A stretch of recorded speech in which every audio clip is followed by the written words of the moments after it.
Welcome to Revisit Books podcast, where we turn books into bite-sized wisdom you can use every day. Welcome. Today we're jumping into a really foundational text, I think, in personal development and business thinking. It's a book that kind of reminds us that success isn't always about, luck or some complicated secret. It's often about sticking to some core, pretty straightforward principles. That's right. We're looking at Jim Rohn's 7 Strategies for Wealth and Happiness. And, people call him America's foremost business philosopher, but what really hits home is that his ideas came out of, a pretty deep personal crisis. It makes the advice feel earned, not just theoretical. Yeah, absolutely. And it's timeless stuff, even though it originated back in the 80s or so. Decades later, it still holds up. And that personal crisis you mentioned, that's such a powerful starting point. Because Jim Rohn, he wasn't some guy who just, decided to write a book from an ivory tower. No, not at all. At 25, he was married, had a family, and he was doing what everyone tells you to do. Work hard. Really hard. Sweating plenty, as he put it. Yeah, he was definitely putting in the effort. But it just wasn't adding up, was it? He looked around at 25 and thought, wait a minute, all this hard work gets me $57 a week. $57? Yeah. Deep in debt, behind on bills, couldn't keep his promises to his family. It wasn't like a sudden crash. It was more this slow, dawning horror that just working hard wasn't enough. You can almost feel the panic he describes. Looking around, seeing people maybe heading towards needing help later in life and thinking, that could be me? That fear of ending up broke at 60. Exactly. It wasn't just an idea. It was this, visceral fear. He talks about feeling sick over losing just $10 because there was absolutely no cushion. And that desperation, that's kind of what led him to his mentor, Earl Schoaf, right? Precisely. Met him at a sales conference. Ron's at rock bottom, basically. But Schoaf saw something in him, hired him, and then spent 5 years just pouring his philosophy into Rohn. And Rohn always said the real value wasn't the job itself, it was the wisdom, the philosophy Schoaf lived by. That's what became these 7 strategies. So the book's mission, essentially, is to lay out these fundamentals for living successfully, wealth and happiness. Yeah, and stressing that success isn't magic. It's just the natural result, almost like cause and effect, of applying these basic principles consistently. He really demystifies it. It's about doing the simple things. Okay, so let's unpack that a bit. Who is this book really for? If you're listening, who's going to get the most out of these ideas? Well, I think first and foremost, it's for that person who's genuinely frustrated. Maybe you are sincere, you work really hard, but you still feel kind of lost or maybe embarrassed about where you are financially, still broke. Right, that fear Ron felt, that fear of ending up needing help. If that resonates with you, he's talking right to you. Exactly. If you feel like your effort isn't matching your results, Rohn offers a kind of structure, a roadmap that maybe you've been missing.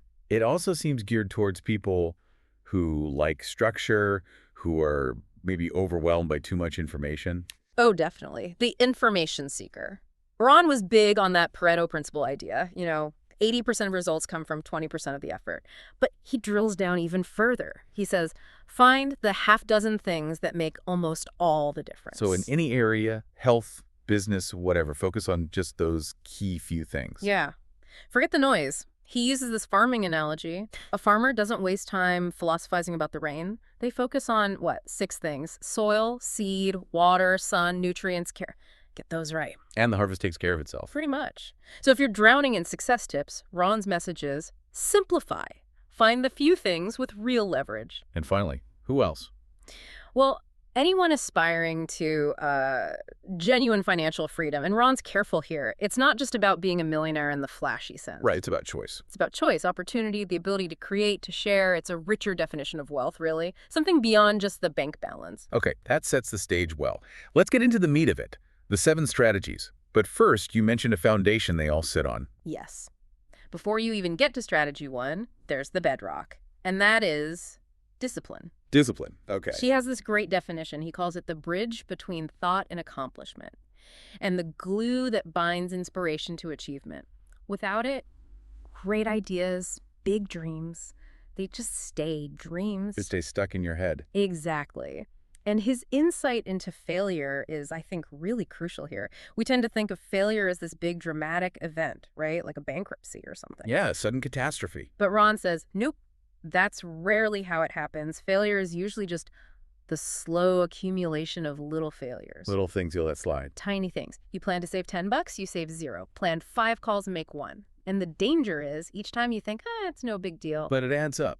The cost of doing nothing, or doing less than you planned. Precisely. It's like building up negative debt, not just money-wise, but philosophically. Over time, those tiny neglects steer your life towards disaster, even if it started out aimed at success. And the flip side is true for success. It's built the same way. Exactly the same, just in reverse. Success is just practicing the small disciplines. Making the extra call, getting up a bit earlier, tracking your spending. And the immediate reward isn't even the result, Rohn says. It's the feeling you get. What kind of feeling? Self-worth, that feeling of keeping a promise to yourself, that self-esteem that comes from self-control that's the master key, he argues, to wealth and happiness.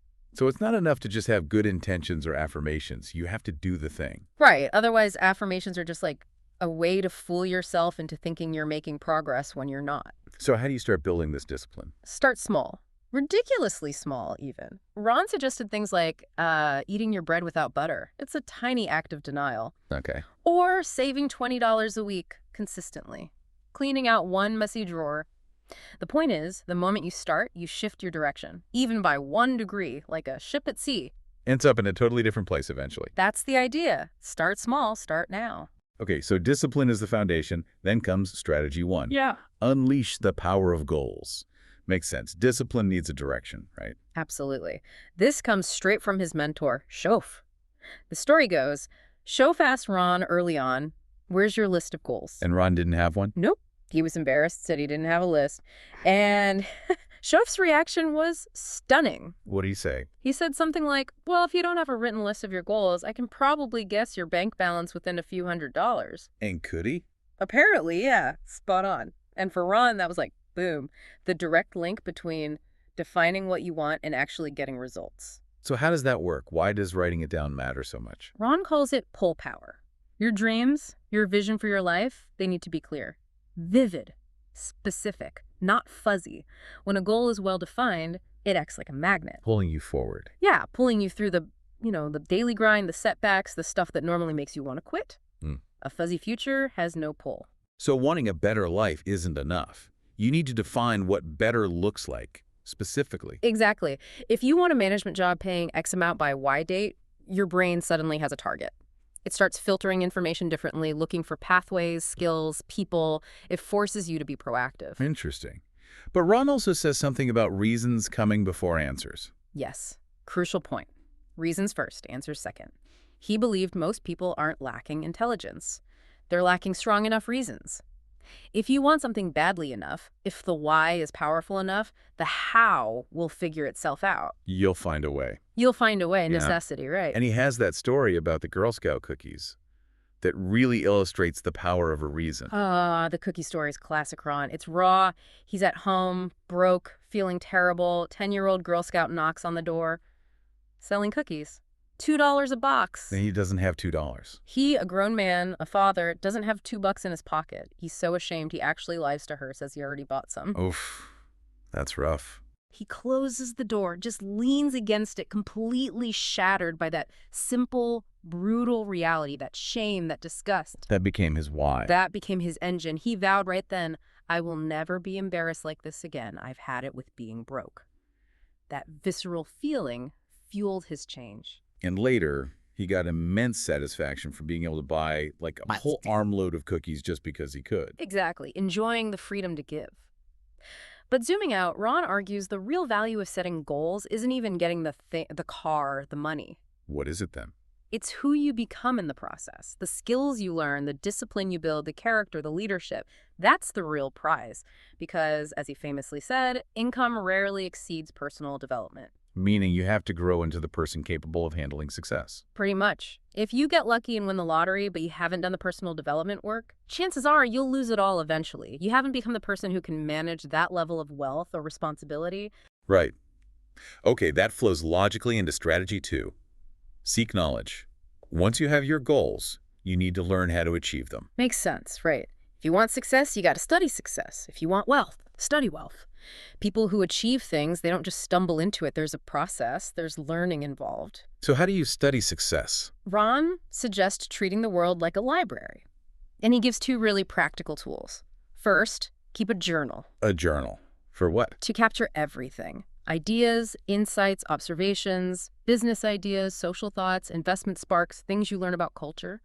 Your brain generates great ideas, but it's terrible at holding on to them. So write them down before they vanish. You capture them, like treasures. Don't let good ideas escape.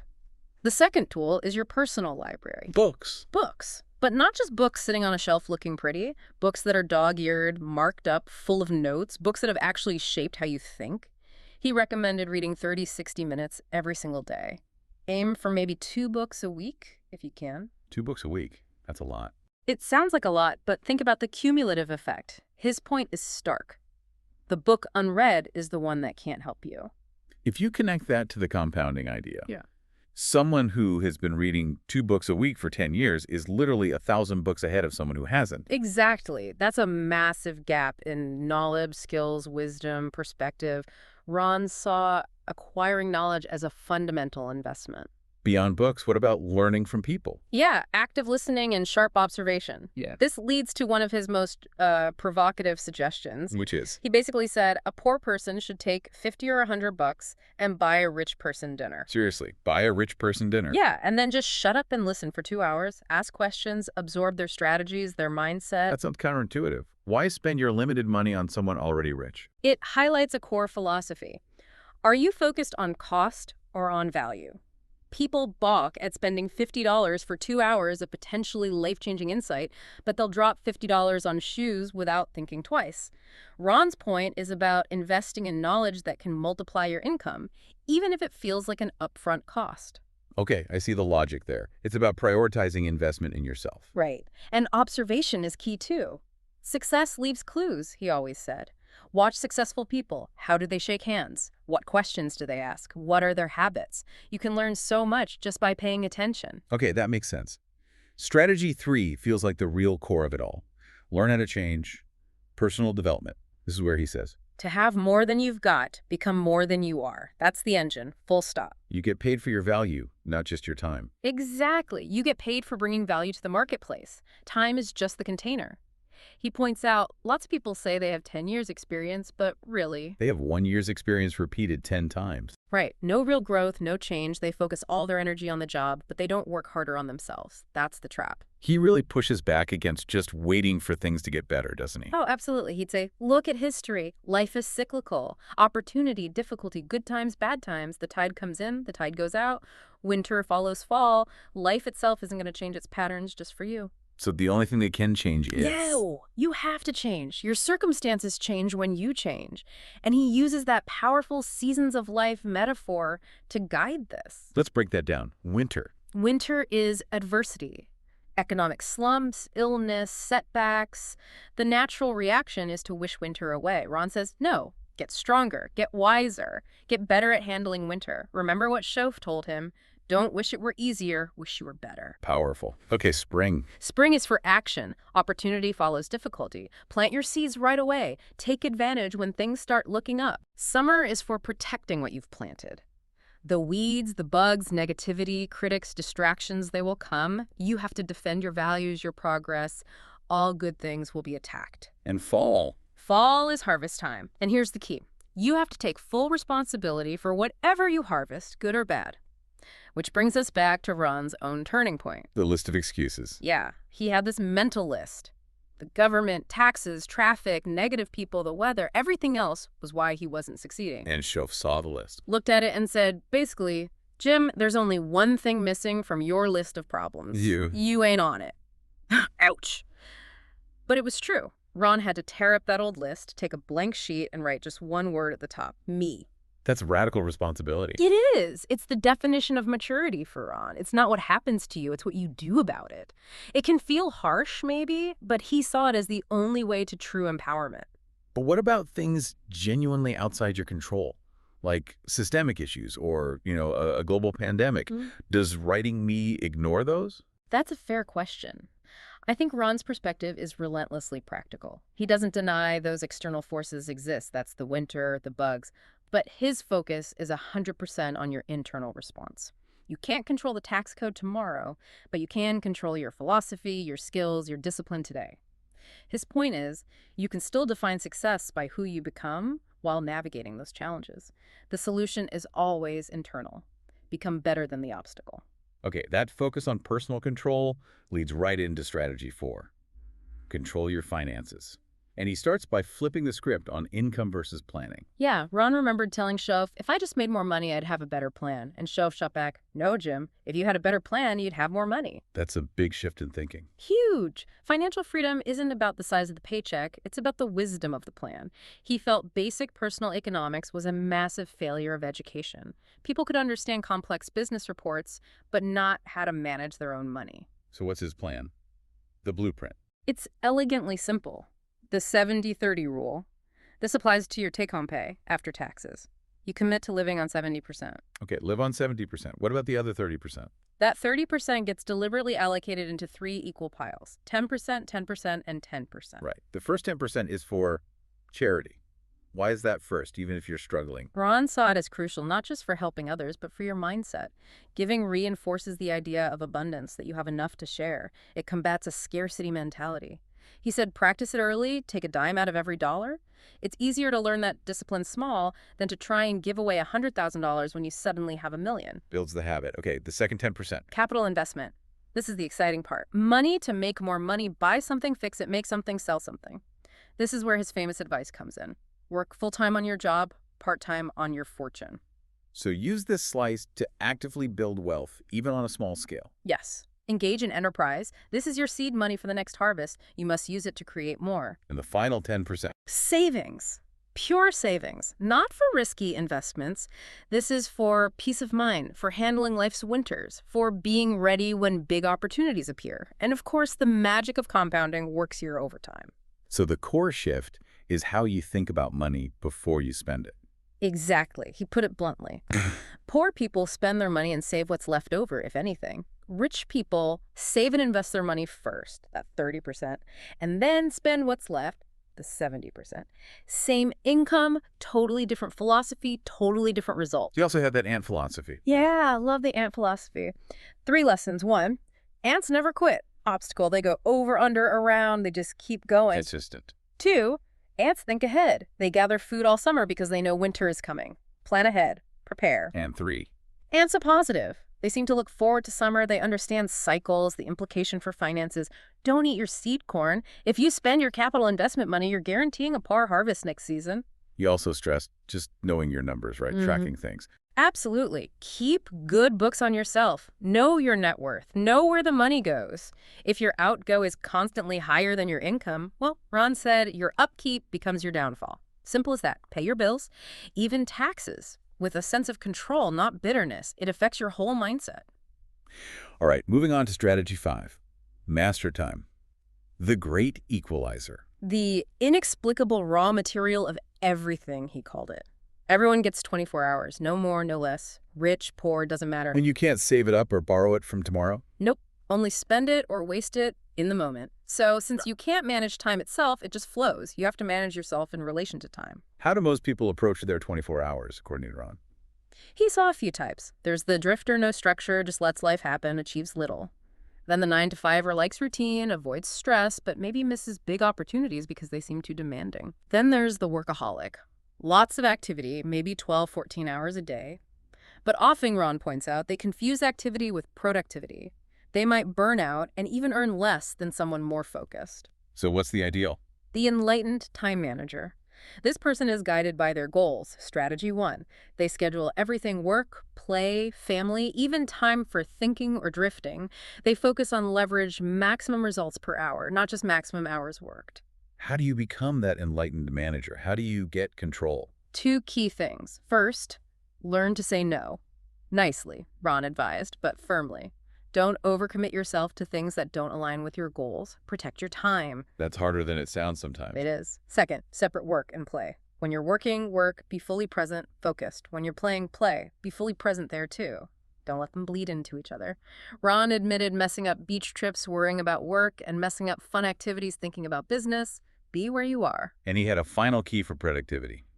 Something about a document. Yes, the game plan. His rule was, operate from document, not from thought. Don't start your day, your week, your month until you have it mapped out on paper. It sounds like a lot of planning. It is, but it forces you to connect your daily actions to your bigger goals. It turns chaos into a deliberate plan. It's about being intentional with that precious 24 hours. Okay. Strategy 6. Surround yourself with winners. The power of association. Huge influence. Rohn warned, never underestimate the power of influence. It's subtle, it's gradual, but it shapes who you become. How so? Well, hang around people who spend every dime. You'll likely become a spender. Associate with people who cut ethical corners. Your own standards might slip. He said you have to constantly ask yourself, who am I spending time with? What effect are they having on me? And critically, is this okay? You need to be conscious of how associations affect your thinking, your reading, your habits. Everything. He told a story about a swallow crying because a crow pecked its eye out. The tragedy wasn't the pecking, but that the swallow let the crow get close enough. That's his metaphor for letting negative people peck away at your dreams or values. So sometimes you need to create distance. Yes, disassociation. Limit exposure to destructive people, and also be mindful of pleasant but ultimately unproductive associations. Don't spend major time on minor things with minor people. Protect your focus. Limit the negative and then actively seek the positive. Yeah. Expanded association. Exactly. Seek out people of substance, people with purpose, people who align with the kind of person you want to become. Find financial mentors, health mentors, people with strong character. Rohn described his ideal association, someone who really experienced life deeply and could share it vividly. Yeah, he valued that depth of experience and the ability to communicate it. It underlines his broader point, feed your mind. He pitied the person who had a favorite restaurant but not a favorite thinker. And books and recordings let you associate with great minds across time, right?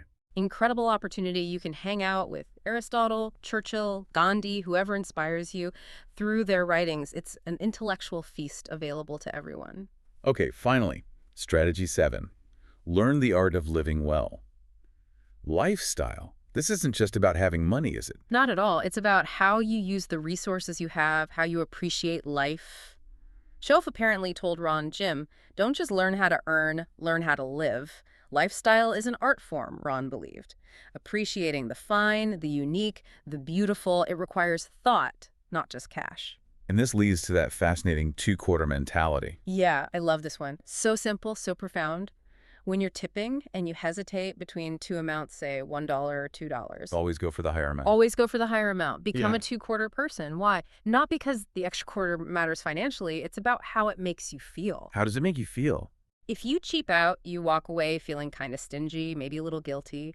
If you consciously choose the higher amount, that small act of generosity makes you feel prosperous, confident, good about yourself. It's about managing your self-perception. That's really insightful. Treating your own feeling of abundance is something you can cultivate through small actions. Exactly. Like the story of the dad buying concert tickets for his daughters. He used to grumble and give them money for cheap seats. Then, applying this, he proactively bought really good seats, 10th row center, as a surprise gift. The cost difference was probably minor, but the style, the feeling, the connection, that was huge. Priceless. Lifestyle is about being happy with what you have while you pursue more. It's about generosity of spirit, rewarding excellence when you see it. Like the gas station attendant story. Perfect example. Attendant gives amazing service. Instead of just a tip, Ron drives off, buys the guy a milkshake, and brings it back specifically to reward that excellence. A small cost, huge impact on both of them. He also talked about the origin of tip to ensure promptness, so tip beforehand sometimes. Yeah, shows a different level of thinking, doesn't it? A forward-looking style, ensuring good service rather than just reacting to it. Ultimately, Ron said, the good life is not an amount. It's an attitude, an act, an idea, a discovery, a search. Balance the tangible with the intangible, love, health, friendship, and protect those fiercely. Okay, we've covered the 7 strategies built on discipline, but Ron adds a final layer, right? Knowledge isn't enough. Right. All these ideas, they need fuel. They need emotion to actually drive action. Knowledge alone doesn't usually change lives. So what are the emotions that act as catalysts? He identified 4 key ones. First, disgust. Disgust. Yeah, that I've had it moment. The point of no return. Like Ron with the cookies. Or seeing your family struggle and deciding, enough, we are not living like this anymore. That deep dissatisfaction can be incredibly powerful fuel. Okay. Second. Decision. Just decide. We get stuck at forks in the road, weighing options endlessly. Rohn said, don't camp there, make a decision. Even a wrong decision you correct quickly is better than the paralysis of indecision. Third emotion. Desire. That deep wanting. It comes from inside, but Rohn believed outside things can trigger it: music, a moving story, maybe even listening to this. He urged people to let life touch you, stay open to things that ignite that desire. And the fourth. Resolve. Pure willpower. Saying, I will, and meaning it. Promising yourself you won't give up. Like a baby learning to walk, they fall down dozens, hundreds of times. Nobody tells the baby to quit. They just keep getting up. As long as it takes. That's resolve. So it's this intense focus on internal power, internal change. Master yourself, discipline, goals, learning, finances, time, associations, lifestyle fueled by these powerful emotions. And if you do that, Rohn believed, the external challenges become manageable. That was his conviction. He leaves us with those 4 final questions to ponder. Right. First, why should you even try? Why do all this work? And the simple, compelling answer: why not? Why not see what you're capable of? Why not live life with style and abundance? Then the challenge. Why not you? Yeah. Why should the rewards go to someone else? Why can't it be you enjoying the fruits of disciplined effort? And the kicker, the one that eliminates procrastination. Why not now? Get started today. Don't wait. Pick one thing, the 2-quarter mentality, writing down one goal, reading for 30 minutes, and just start. Operate from document, not just thought. Exactly. Like that gardener story he told, taking a pile of rocks and turning it into a beautiful garden through sheer effort. The potential, the raw material, is there. But creating the result takes your disciplined action. That's today's breakdown. While this discussion cannot replace the book's full text, it can offer a glimpse into its teachings. I hope you found this discussion helpful, and I look forward to sharing more. Let me know what book next you want to discuss.